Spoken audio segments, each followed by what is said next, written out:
scientist Tristan from Mexico. Today we're going to be answering a few essential questions about chemistry, and specific about the atom. Numero uno, how small is the atom? Number 2, how fast do electrons travel? Numero tres, the distance between the nucleus and electrons. Number 4, how do we explain quantum mechanics and Vector theory? Numero cinco, the distance between two atoms. Today we're going to be answering these questions and so much more. We hope you will enjoy this educational film.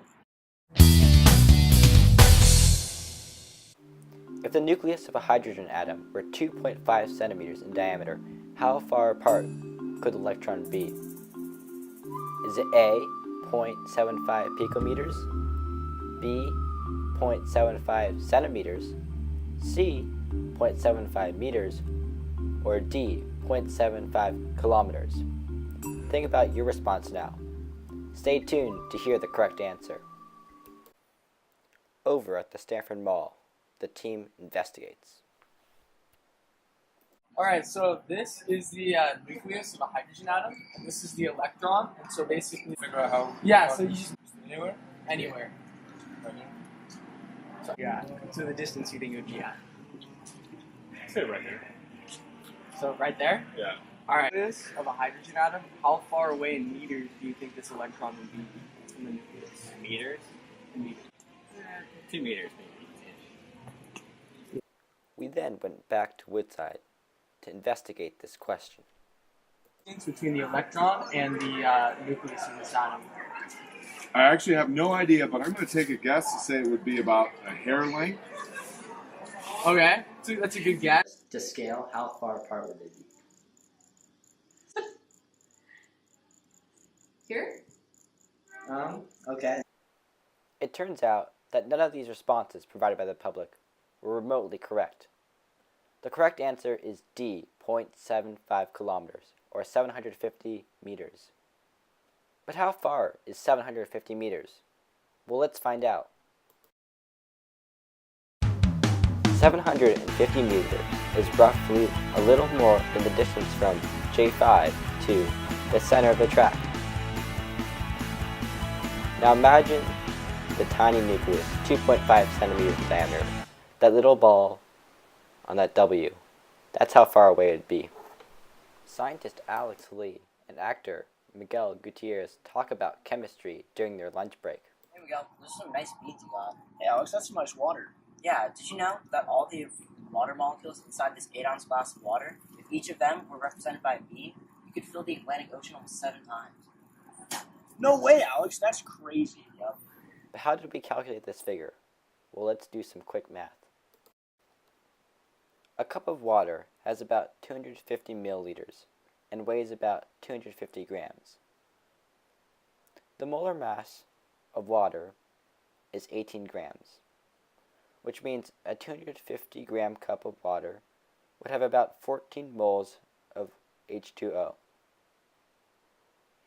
14 moles multiplied by Avogadro's number, 6.02 times 10 to the 23rd, gives us the number of molecules in the cup of water, 8.4 times 10 to the 24th.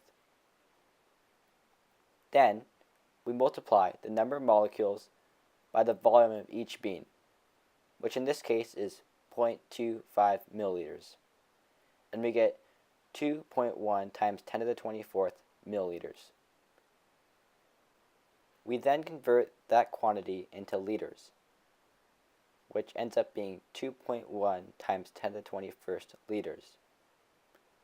Finally, we divide the number of calculated liters by the volume of the Atlantic Ocean, which is 3 times 10 to the 20th liters. This ends up to be about 7. Meanwhile, Oates runs around the track. Think of Oates as an electron. The center of the track, the nucleus. How many laps per second do you think Oates would have to run to match the speed of electron travel? Do you think A, 1 lap per second, B, 100 laps per second, C, 500 laps per second, D, 5,500, or E, none of the above? Take the time now to think of your response. We went to Woodside and asked a few teachers what they thought.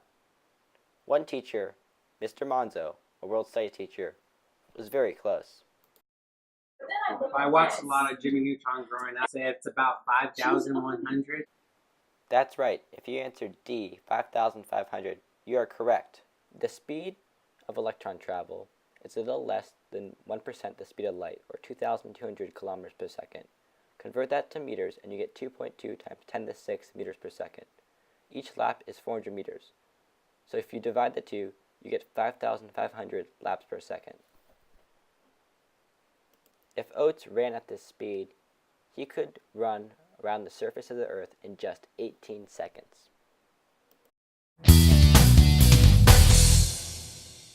This model, where Oates is the electron and the W in the center of the track represents the nucleus, can also help explain quantum theory.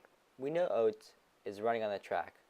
In which lane we are not sure, but let's say Oates is tired and he wants to run the least distance as possible, so he's running in lane 1.